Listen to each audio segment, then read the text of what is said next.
Fala, meus lindos, tudo bem com vocês? Que bom que nós chegamos até aqui e você vai ouvir agora mais uma palavra. Eu tenho certeza que Deus vai falar ao teu coração. Abre o coração, deixa o Senhor Jesus falar de maneira completa com você. Amém? Um pedido apenas: antes de você assistir essa mensagem, não esquece de curtir o vídeo, de comentar, de mandar para todo mundo, para que milhões sejam abençoadas pela mesma palavra que você vai ser abençoado agora. Vamos para a mensagem. Evangelho de Jesus, conforme escreveu Mateus, capítulo de número 18, versículo de número 23. É uma parábola um pouco longa, mas que vai abençoar muito você. Por isso, o reino dos céus pode comparar-se a um certo rei que quis fazer conta com os seus servos. E começando a fazer contas, foi-lhe apresentado um que devia 10.000 talentos. E não tendo ele como pagar, o seu senhor mandou que ele e sua mulher e seus filhos fossem vendidos com tudo quanto tinha, para que a dívida que lhe pagasse. Então aquele servo, prostrando-se, e reverenciava, dizendo: Senhor, seja generoso para comigo, tudo te pagarei. Então o senhor daquele servo, movido de íntima compaixão, soltou e perdoou-lhe a dívida. Amém? Isso é compaixão. O sentimento desse rei, ele é compassivo, mas se você parar para pensar, ele é injusto. Como assim injusto? Injusto porque o justo seria pagar aquilo que se deve. Entende? A justiça se aperfeiçoa no pagamento da dívida. Não pagou a dívida, qualquer outra forma parece injusto. Perdoar parece injusto. Dependendo do ponto de vista que você analisa, você para, puxa, mas e aí?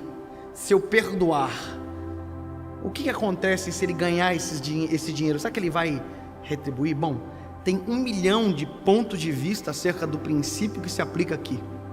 E quando você entende o princípio, você vê que isso não combina com o homem. Isso é Cristo. Quando Cristo perdoou a nossa dívida, Ele deu muito mais do que nós poderíamos pagar. Quando Cristo morreu na cruz do Calvário, era muito mais do que nós poderíamos pagar. O que Jesus fez por nós é muito mais do que nós merecíamos.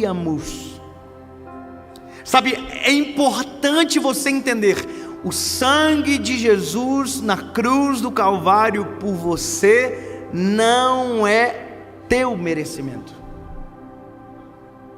E sabe, o que isso implica? Bom, implica que eu sei o grande amor que recebi. Eu consigo entender o tamanho, a graça que foi dado para mim. E quando eu entendo o que foi liberado sobre mim, eu aprendo a tratar as pessoas de maneira diferente. E o nome disso é coerência. Nós fomos tratados por muito amor e agimos debaixo de muito ódio. Nós falamos de um amor extraordinário, mas nós não pagamos com a mesma moeda quem nos ofende. Nós somos perdoados de maneira poderosa, mas não perdoamos com a mesma medida que somos perdoados. Sabe por que Jesus está falando essa parábola? Porque Pedro está perguntando: Senhor, quantas vezes nós temos que perdoar por dia? Quantas vezes? 7, 70 vezes 7, bom, você vai fazer a conta, você vai chegar no resultado e você vai dizer: olha, por dia eu tenho que perdoar tantas vezes, por dia eu tenho que perdoar X vezes, por minuto X vezes, bom, e você vai chegar a uma conta, e essa conta não é nem perto daquilo que Jesus fez por você. Agora, o assunto, ou aquilo que é o que Deus colocou no meu coração para essa última mensagem da série, não é nem a quantidade de vezes que você perdoa, mas é a forma que você compreende quem tem o mesmo problema que você. Errar é humano. Eu quero que você entenda isso. Errar é humano. E eu já errei muitas vezes. Você já errou muitas vezes. Mas sabe qual é o problema? É porque nós sempre tratamos o erro dos outros como se nós nunca tivéssemos errado. Nós sempre tratamos o erro do outro como se nós nunca fôssemos errar. Sabe o que é isso? Incoerência. Nós fomos muito perdoados e não perdoamos ninguém. Nós fomos tratados com muito amor e misericórdia, mas ninguém tem misericórdia de ninguém. Já parou para observar o que virou a internet? Para muitos é uma bênção, mas para outros virou um ambiente de linchamento virtual. Eu quero que você entenda, não estou falando nada por mim aqui. Já apanhei tanto que já nem dói mais. Confesso a verdade, engraçado isso, mas eu vou falar algo que vai servir para outras gerações. Talvez para mim seja até difícil de consertar agora, mas eu creio que há uma esperança, e por isso eu estou falando. Mas escute, eu nunca fiz isso e é a primeira vez que eu vou fazer. Nunca fiz. E é a primeira vez que eu vou falar sobre isso, principalmente numa mensagem. Eu tenho 29 anos de idade. Quantos anos eu tenho? 29. Sabe desde quantos anos eu prego? Desde os 19 anos de idade. Desde os 19 anos de idade eu prego a palavra. Eu me apaixonei por Jesus dentro de uma igreja chamada Assembleia de Deus. E essa é a minha igreja até hoje, eu nunca mudei de igreja. Meu pastor é o mesmo pastor. A minha igreja é a mesma igreja. Alguém vai dizer, você não combina com a Assembleia de Deus. Porque a gente usa camiseta e... Mas deixa eu dizer, a Assembleia de Deus combina comigo. Porque foi lá que eu fui gerado. Deixa eu explicar algo para vocês. Eu fui criado na mesma igreja, eu me apaixonei por Jesus lá. Eu me apaixonei por Jesus na escola dominical.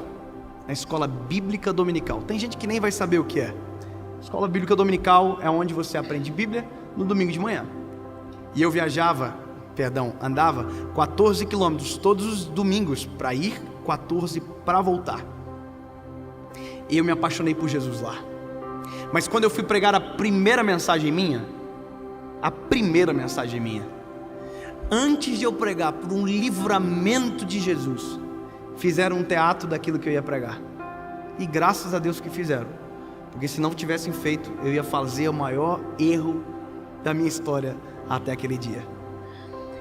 Na fornalha tinham 4 homens: Sadraque, Mesaque e Abidnego. O quarto, quem era? O Senhor. Eu ia dizer que era Daniel. Quer dizer, não bastava a cova dos leões, eu ia colocar o Daniel também na fornalha. E sabe que eu estava vendo teatro? Eu falei, meu Deus, entrou um homem tudo de branco. Será que Daniel só usava branco?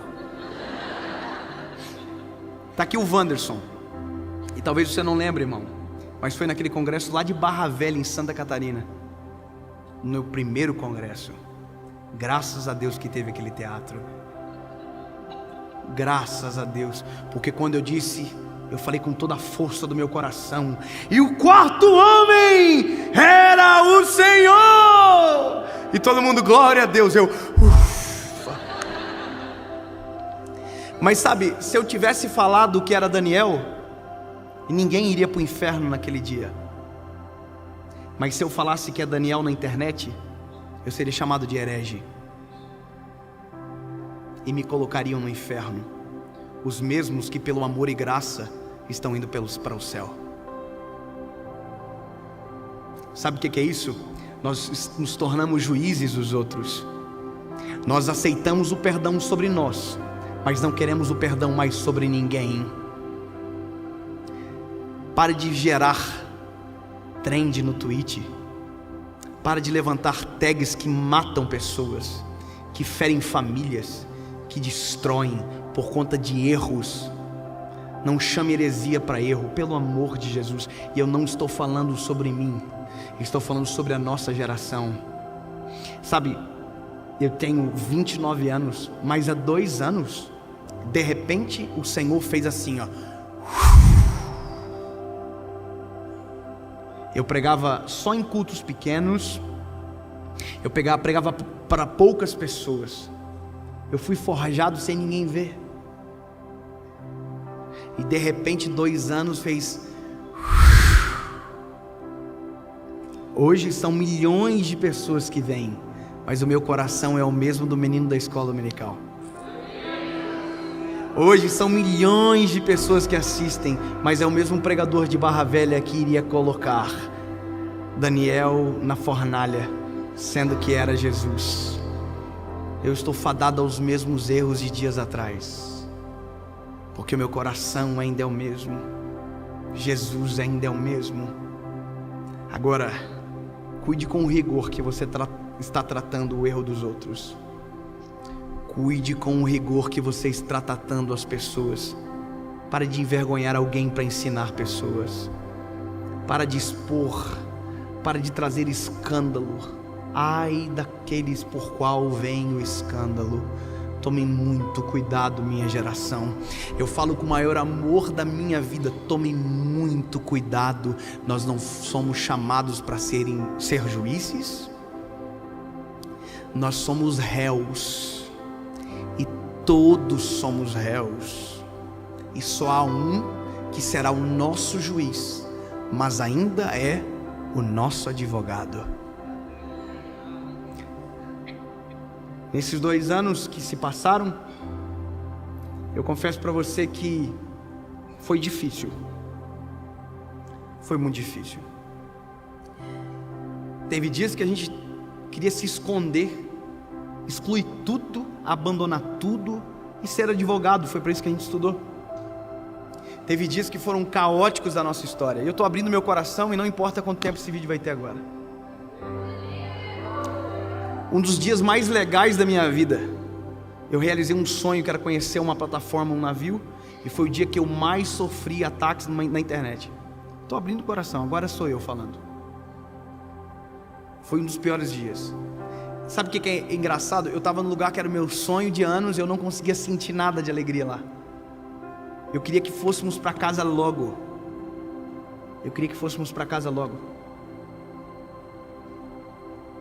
Foi o dia que eu falei que o homem era o centro do coração de Jesus. E eu apanhei como se fosse o centro de todos aqueles que têm vontade de bater em pessoas. Sabe, eu poderia tentar explicar, poderia refazer algumas palavras, mas hoje não é sobre isso, não é sobre o erro, é sobre a forma com que as pessoas estão tratando o erro dos demais, ou estão enxergando. A Bíblia vai dizer que esse servo que devia pediu perdão, e o rei disse: está perdoado. Só que esse servo perdoado tinha alguém que devia para ele.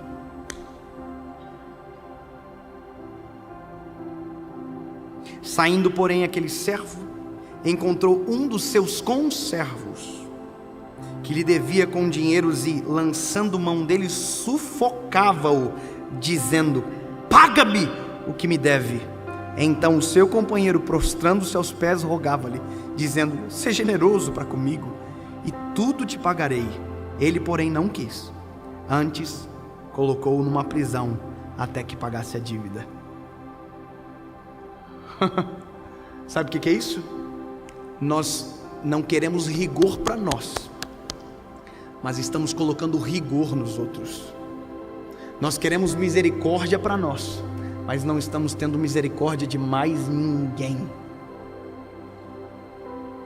Aí o dono da parábola aparece, dizendo: vendo, pois, os seus conservos o que aconteceram, ficaram muito tristes e falaram ao Senhor de tudo o que se passara. Então o Senhor chamou a sua presença e disse: servo malvado, perdoei de toda a tua dívida, porque me suplicaste. Não devia tu igualmente ter compaixão do teu companheiro, como eu também tive misericórdia de ti? E indignado o Senhor o entregou aos atormentadores e disse: não o liberte, até que ele pague tudo o que deve. Só posso te dizer uma coisa, meu lindo.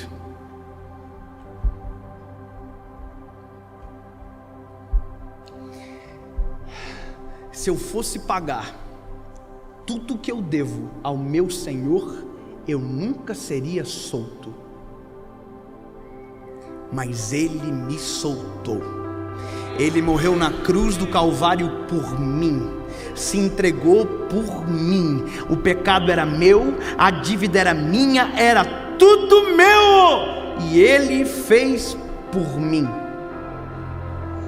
Foi por mim. Se você quiser chamar isso de centro ou de qualquer outra palavra, o problema é seu. Ele obedeceu o Pai, mas foi por mim que Ele morreu na cruz. Ei, porque Deus amou o mundo, Ele entregou o seu Filho por mim. A dívida era minha, e Ele pagou a minha dívida. A minha dívida está paga. Agora eu estou tendo que estou tendo que aprender a perdoar vocês. Você está entendendo onde eu quero chegar? Eu fui perdoado, eu fui remido, eu fui lavado. Não esperem de mim um juiz sobre vocês. Eu sou réu, eu perdoo qualquer um que me feriu, qualquer um que me machucou, porque eu machuquei muita gente, mas graças a Deus o sangue de Cristo já escorreu no madeiro. Tá tudo bem.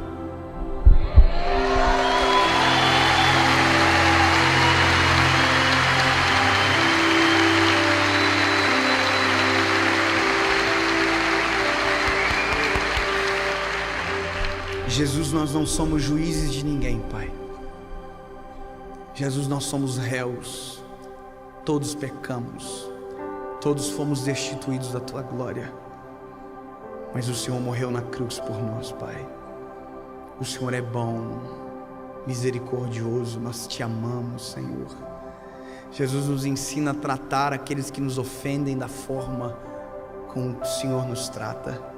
Nos ensina a perdoar assim como o Senhor nos perdoa, para que o Teu nome seja glorificado e para que não sejamos conhecidos como a geração dos juízes, como a geração daqueles que recebem o perdão, mas não dão perdão. Senhor, quem somos nós para sermos mais rigorosos do que Tu, Senhor? Nos perdoa, nos ensina a perdoar. Em nome de Jesus, Pai. Amém.